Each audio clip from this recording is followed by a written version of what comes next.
सभी साथियों को मेरा प्यार भरा नमस्कार। तो कैसे हो आप लोग? आशा करता हूँ आप सभी स्वस्थ होंगे, मस्त होंगे। तो अपनी सुपर 20 क्वेश्चन सीरीज में अपना एक नया टॉपिक शामिल करते हुए आज से हम शुरू करने वाले हैं करंट जीके एक्सप्रेस, जिसमें हम अपने बड़े ही महत्वपूर्ण जो करंट जीके के क्वेश्चन हैं उनको पढ़ने वाले हैं। और आज की इस क्लास में अपने जितने भी क्वेश्चन होने वाले हैं वो बहुत ही शानदार रहने वाले हैं। क्लास को ध्यान से समझना, आपके प्रत्येक एग्जाम में ये क्वेश्चन सब वो काम आने वाले हैं। तो अब ज़्यादा समय नहीं लेते तो पहले शुरू करते हैं अपनी आज की क्लास।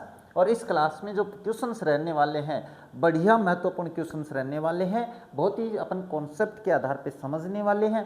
रही बात इस पीडीएफ की कि सर ये पीडीएफ भी हमें चाहिए, क्योंकि आप कई बार पूछते हो सर पीडीएफ मिल जाएगी क्या। तो पीडीएफ कहीं जाने की आवश्यकता नहीं है, कोई पैसे देने की आवश्यकता नहीं है। ये पीडीएफ आपको वीडियो के डिस्क्रिप्शन बॉक्स में मिल जाएगी भाई। कहाँ पे मिलने वाली है? वीडियो के डिस्क्रिप्शन बॉक्स में आप इसको डाउनलोड कर सकते हो और वहाँ से बिल्कुल कोई पैसे नहीं लगने वाले हैं। आप कहीं से डाउनलोड करते हो तो पैसे लगते हैं ना, यहाँ पे नहीं लगेंगे, चिंता नहीं करनी है।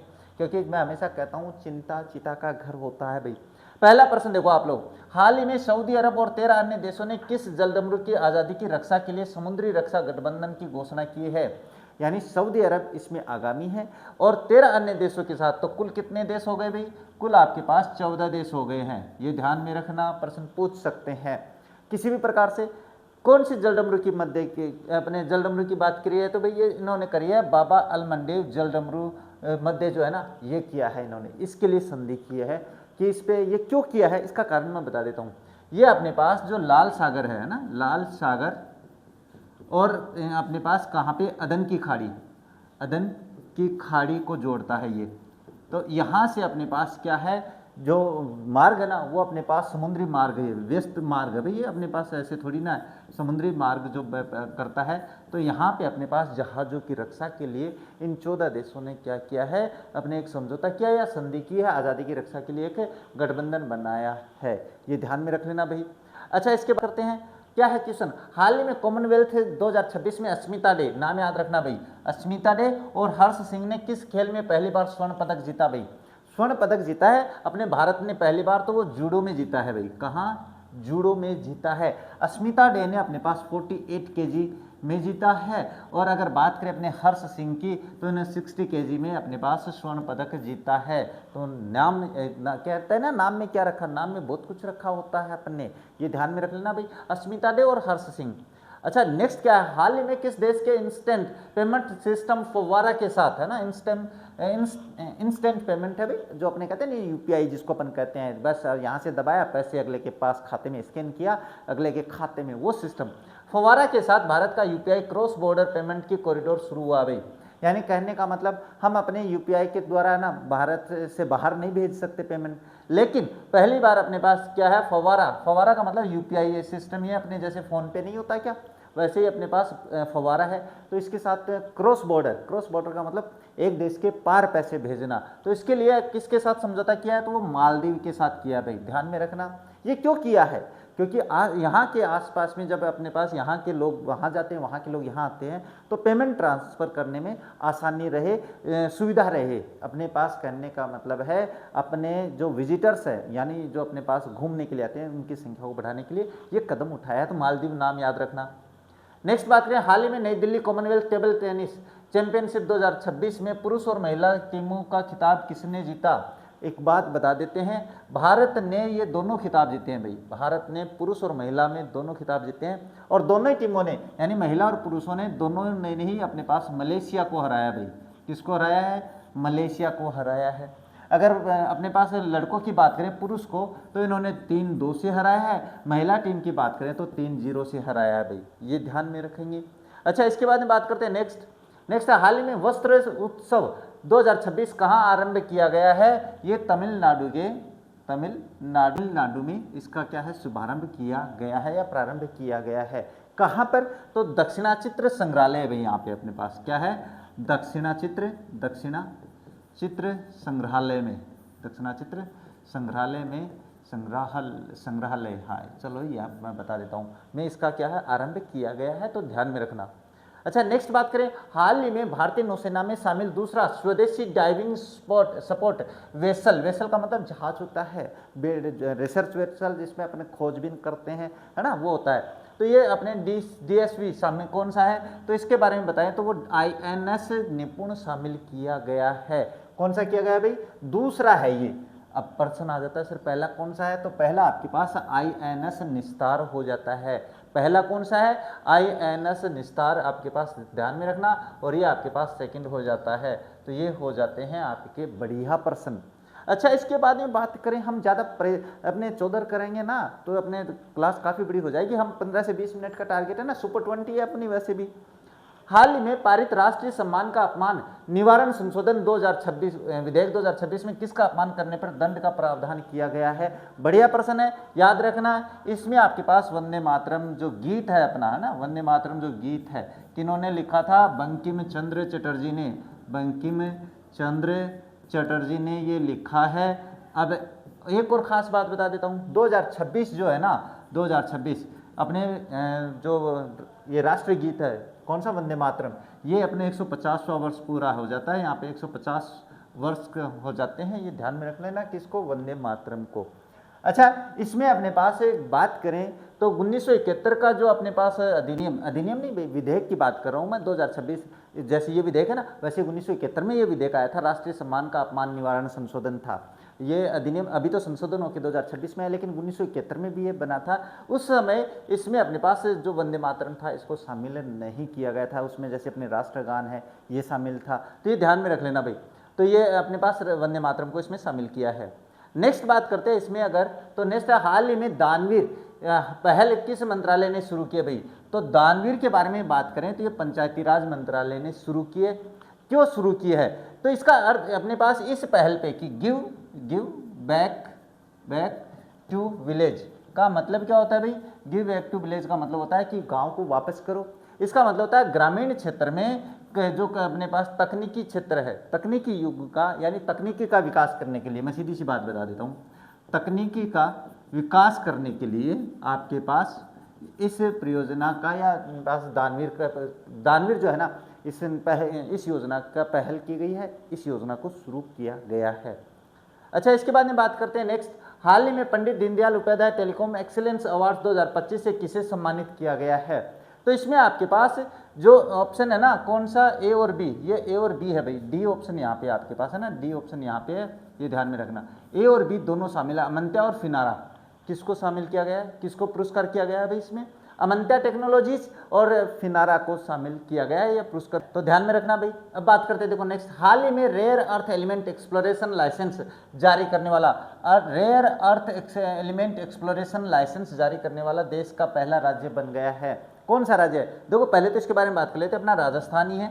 ये वो राज्य है जिसने अभी जो निजी कंपनीज है, यानी निजी क्षेत्र में एक्सप्लोरेशन यानी रेयर अर्थ एलिमेंट एक्सप्लोरेशन, धरती में से अपने पास धात्विक जो खनिज है उनको निकालने के लिए निजी क्षेत्र में भी अपने पास क्या लाइसेंस जारी किए हैं। तो ध्यान में रखना, ये कौन है, ये अपने राजस्थान हो जाता है। अच्छा, इसके बाद में बात करते हैं, हाल ही में 200 T20 इंटरनेशनल मैच खेलने वाली या वाला इतिहास की पहला क्रिकेटर कौन बना है, तो ये हरमनप्रीत कौर है भाई, जो अपने भारतीय टीम की कैप्टन भी है, ये पहली महिला बनी है भाई इंटरनेशनल मैच खेलने वाली। इसके बाद हाल ही में भारत के सॉलिसिटर जनरल के पद पर किसे नियुक्त किया गया है, ये बढ़िया प्रश्न है भाई, पूछ सकते हैं, देखो ध्यान में रखना। अब इसकी मैं बात करें तो आपके पास तुषार मेहता है, इनको सॉलिसिटर जनरल के पद पे नियुक्त किया गया है। अगर बात करें तो ये आपके पास जो अपने भारत का महान्यायवादी होता है ना, भारत का महान्यायवादी जो पद होता है, जो अनुच्छेद अपने पास कहाँ पे है, अनुच्छेद 76 में है के नीचे, यानी जस्ट नीचे वाला पद है, यानी सबसे बड़ा जो कानूनी पद होता है वो तो ये होता है, भारत का महान्यायवादी होता है। इससे नीचे अगर बात करें तो वो सॉलिसिटर जनरल का पद होता है, और इस पद पे आपके पास तुषार मेहता को नियुक्त किया गया है। अच्छा, नेक्स्ट बात करते हैं, हाल ही में धार्मिक उत्साह के साथ वार्षिक खीर भवानी मेला जो मेला है कहाँ आयोजित किया गया है, तो ये जम्मू कश्मीर में क्या है आयोजित किया गया है। एक मंदिर है, मैं बता देता हूँ, नाम याद रखना, रागन्या माता का, कौन सा, रागन्या माता मंदिर में, मंदिर के परिसर में है भाई, है ना, मंदिर के परिसर में आयोजित किया गया था, ध्यान में रखना परिसर। ये बढ़िया प्रश्न होता है, कश्मीरी पंडितों के द्वारा इसका आयोजन है वो किया जाता है।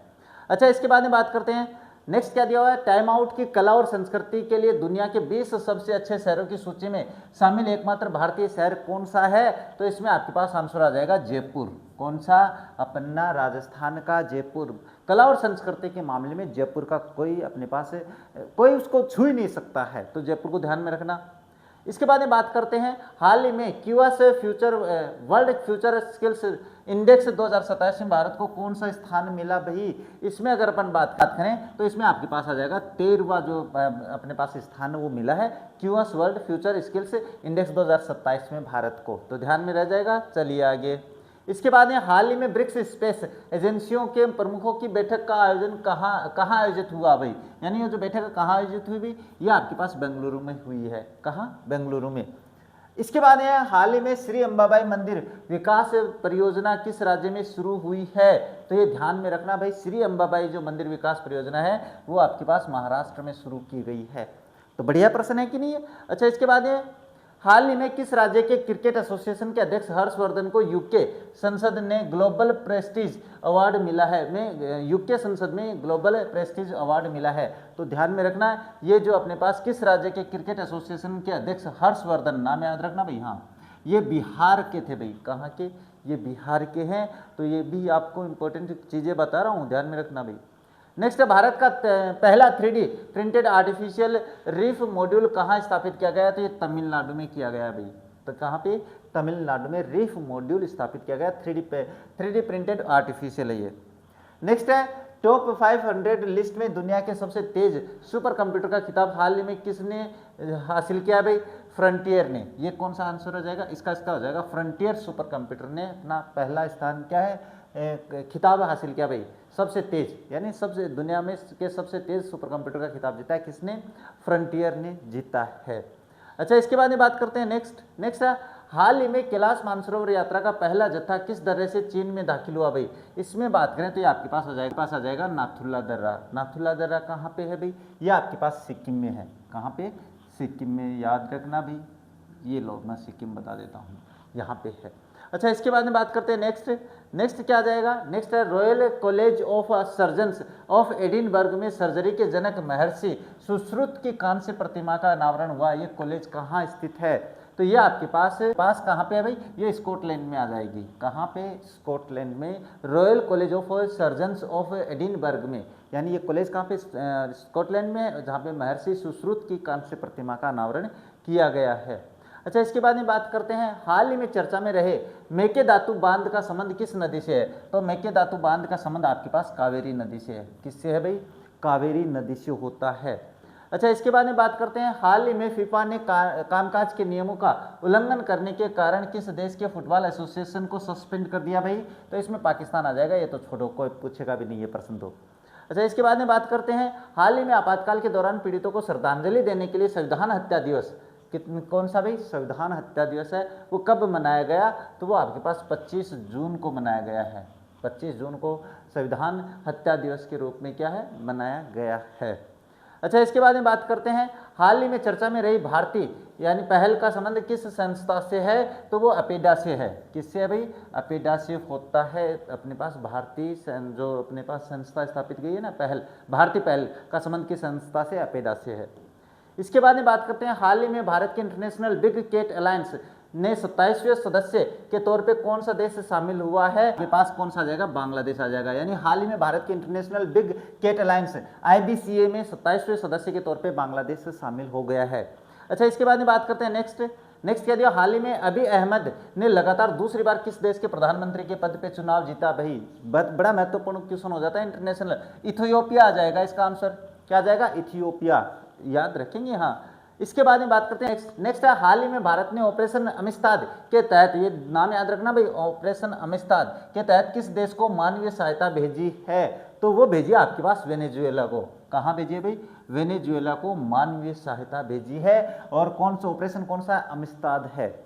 इसके बाद में बात करते हैं नेक्स्ट, हाल ही में इंटेलिजेंस ब्यूरो IB का नया डायरेक्टर किसे नियुक्त किया गया है, बड़ा इंपॉर्टेंट है, महेश्वर दयाल या ममेरा इसको कहते हैं। नाम याद रखेंगे, हाँ, नाम में क्या रखा, बहुत कुछ रखा है। हाल ही में दुनिया की पहली nuclear process heat based hydrogen production, नाम याद रखना, nuclear process heat based hydrogen production सुविधा किस देश ने शुरू की है? तो अपने भारत ने शुरू की है भाई। अपना भारत किसी से कम थोड़ी है ना, हमारा भारत भी किसी से कम नहीं है। इसके बाद में बात करते हैं वर्ष 2024 में दुनिया की शीर्ष पर्यटन अर्थव्यवस्थाओं में भारत ने कौन सा स्थान हासिल किया। अपन बात करें तो आपके पास आ जाएगा 8वां स्थान। वर्ष 2024 में दुनिया की शीर्ष पर्यटन अर्थव्यवस्थाओं की बात कर रहा हूँ, पर्यटन अर्थव्यवस्थाओं की। अच्छा, इसके बाद में बात करते हैं नेक्स्ट हाल ही में किस देश में स्थित वोल्केन डी फ्यूगो, है ना, नाम याद रखना, वोल्केन डी फ्यूगो ज्वालामुखी में जबरदस्त विस्फोट हुआ था। ये वोल्केन डी फ्यूगो ज्वालामुखी है कहाँ पे, ये भी अपन बात करेंगे। तो ये ग्वाटेमाला है भाई। ये कौन से देश में है? ये ग्वाटेमाला है। नाम भी सुना है, हाँ सुने होंगे, चलिए कोई बात नहीं है। इसके बाद हाल ही में दूसरा पेक्स सिलिका समिट कहाँ आयोजित किया हुआ भाई? पेक्स सिलिका समिट की बात करें तो ये आपके पास यूएस से यानी अमेरिका में आयोजित हुआ है। इसके बाद में बात करते हैं नेक्स्ट, हाल ही में चर्चा में रही डोनाल्ड ट्रंप एवेन्यू सड़क किस भारतीय शहर में स्थित है? डोनाल्ड ट्रंप एवेन्यू, डोनाल्ड जी के नाम की सड़क भी है, तो वो आपके पास कहाँ से? हैदराबाद में है भाई। कहाँ पे है? हैदराबाद में डोनाल्ड ट्रंप एवेन्यू सड़क है, वो भारतीय शहर में, भारत का शहर हैदराबाद में है भाई। अच्छा, इसके बाद में बात करते हैं नेक्स्ट हाल ही में इंडस्ट्रियल ग्रोथ को तेज करने एवं और निवेश आकर्षित करने के लिए गो ईस्ट पॉलिसी किसने लॉन्च की है? गो ईस्ट का मतलब पूर्व की ओर चलो, तो वो ओडिशा में ने की है भाई। ओडिशा राज्य ने हाल ही में, है ना, इंडस्ट्रियल ग्रोथ को बढ़ावा देने के लिए, ध्यान में रखना। इसके बाद में हाल ही में बांग्लादेश में मोंगला पोर्ट के पास इकोनॉमिक जोन बनाने के लिए किस देश के साथ समझौता हुआ है? यानी अपने पास बांग्लादेश ने मोंगला पोर्ट के पास इकोनॉमिक पास चीन के साथ किया है। किसके साथ किया? बांग्लादेश ने मोंगला पोर्ट जो है ना, मोंगला पोर्ट, ये नाम याद रखना, ये कहाँ पे? ये बांग्लादेश में। ये जो समझौता है वो चीन के साथ किया है। अच्छा, इसके बाद में बात करते हैं पीएम मोदी को पर्यावरण क्षेत्र में योगदान के लिए किस देश के सर्वोच्च नागरिक सम्मान guardian of the blue horizon नाम से क्या है सम्मानित किया गया है? तो वो आपके पास सेशल्स है भाई। ये सेशल्स देश है भाई आपके पास। अच्छा, इसके बाद में बात करते हैं हाल ही में भारत के 96 शतरंज ग्रैंड मास्टर कौन बने हैं? तो वो आपके पास एथन बाज बने हैं। ग्रैंड मास्टर मतलब शतरंज के खिलाड़ी बने हैं 96, तो वो कौन बने? एथन बाज बने हैं। इसके बाद में Times Higher Education sustainability impact ratings 2026 में जेंडर इक्वालिटी के में शीर्ष स्थान पर किसने हासिल किया है? तो वो आपके पास मणिपाल अकादमी ने हासिल किया है भाई। किसमें? जो जेंडर इक्वालिटी है ना, कि अपने पास लड़के लड़कियों में भेद नहीं है, उसके मामले में मणिपाल अकादमी। इसके बाद में हाल ही में प्रसिद्ध देव स्नान यात्रा अगर बात करें तो कहाँ आयोजित हुआ है? ये आपके पास पूरी ओडिशा में हुआ है। हाल ही में देव स्नान यात्रा, है ना, ये ध्यान में रखना भाई, पूरी ओडिशा की बात है। इसके बाद में बात करते हैं हाल ही में राष्ट्रीय सांख्यिकी दिवस 2026 कब मनाया गया है? तो ये आपके पास 29 जून को मनाया गया है। इसके बाद में बात करते हैं नेक्स्ट क्या आ जाता है भाई आपके पास? नेक्स्ट आएगा ये हाल ही में राष्ट्रपति भवन में लॉन्च राही का मुख्य उद्देश्य क्या है? तो Rashtrapati Bhavan access and heritage interconnection होता है। इसका जो अपने पास क्या है मुख्य उद्देश्य है वो Rashtrapati Bhavan access and heritage interconnection राही, नाम भी याद रखना। इसके बाद में बात करते हैं कि राष्ट्रपति द्रौपदी मुर्मू को 4 वर्ष पूर्ण होने पर उपराष्ट्रपति सीपी राधाकृष्णन द्वारा कितनी किताबों का सेट जारी किया गया है? वो 5 पुस्तकें हैं, और 5 पुस्तकें ये रही आप लोगों के पास, है ना, इसका नाम याद रख लेना, 5 पुस्तकें पूछ सकते हैं। तो अब आपके पास ये जो क्लास है वो हो जाती है कंप्लीट। आप कहोगे सर सुपर 20 बोल के आपने 45 क्वेश्चंस पढ़ा दिए, तो कोई बात नहीं है, अपनी क्लास 20 मिनट में कंप्लीट हो गई है। रहना अपना अलग से वही है, 20 सुपर 20 के नाम से चल रही है। तो चाहे क्वेश्चन कितने भी हो, अपने 20 मिनट में पढ़ेंगे। 20 क्वेश्चन हुए तो भी अपना नाम सुपर 20 रहने वाला है। तो ऐसे घबराने की आवश्यकता नहीं है कि सर आपने 20% बता के 45 पढ़ा दिए। आपको तो पढ़ना ही है, जितना हो सके उतना पढ़ना शुरू कर दो, क्योंकि अपने पास कंपटीशन है ना वो इतना लेवल का हो गया है आप सोच भी नहीं सकते हो। जैसे मैं अपने पास कट ऑफ बता देता हूँ ना, तो फिर आप सोचते भी बहुत ज़्यादा ही हुआ है। कोई बात नहीं, वो बातें अपन बाद में करेंगे। तो आज की इस क्लास को तो यहीं पे कंप्लीट करेंगे। मिलेंगे आप लोगों से अपने नेक्स्ट अपडेट लेकर, तब तक देखते रहिए हमारा चैनल। जय हिंद, जय भारत।